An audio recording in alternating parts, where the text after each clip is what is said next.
ఎవరేమనుకున్నా ఎదురేదైనా సరే తన దారినే పోవాలనుకున్నట్టు జగన్మోహన్ రెడ్డి లెక్క. ఈ దఫా బీసీ మంత్రంతో ముందుకెళ్తున్నారు. అదే సందర్భంలో భారీ మార్పు చేర్పులకి అక్కడ ఉన్నటువంటి సమీకరణాలు ఇచ్చి తెలుగుదేశం జనసేనల సంయుక్త పోటీ అన్నటువంటి నేపథ్యం, అవసరమైతే భారతీయ జనతా పార్టీ కూడా కలుస్తుందని లెక్కలేసి దానికి అనుగుణంగా కుల సమీకరణాల లెక్కలు తీసుకొస్తున్నారు. ఇప్పుడు శెట్టి బలిజ సామాజిక వర్గానికి సంబంధించినటువంటి వాళ్ళతో ఎక్కువ, ఎందుకంటే కాపు సామాజిక వర్గం నుంచి శెట్టి బలిజని వేరు చేసి ఓట్లని తన వైపు సాధించుకోవాలనుకుంటారు. అందుకోసమే 3 సీట్లని అసెంబ్లీ సీట్లతో పాటుగా ఒక పార్లమెంట్ స్థానానికి కూడా ఇవ్వడానికి సిద్ధపడుతున్నారు.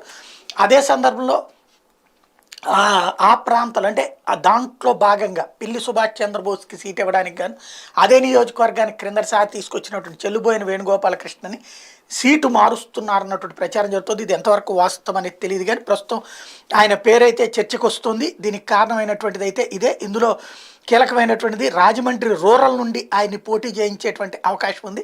రామచంద్రాపురం నుండి పిల్లి సుభాష్ చంద్రబోస్ని పోటీ చేయించేటువంటి అవకాశం ఉంది. లేదంటే కనుక ఆయన పార్లమెంటుకైనా సరే నిలబెడతారన్నటువంటి చర్చ నడుస్తుంది చెల్లుబోయిని.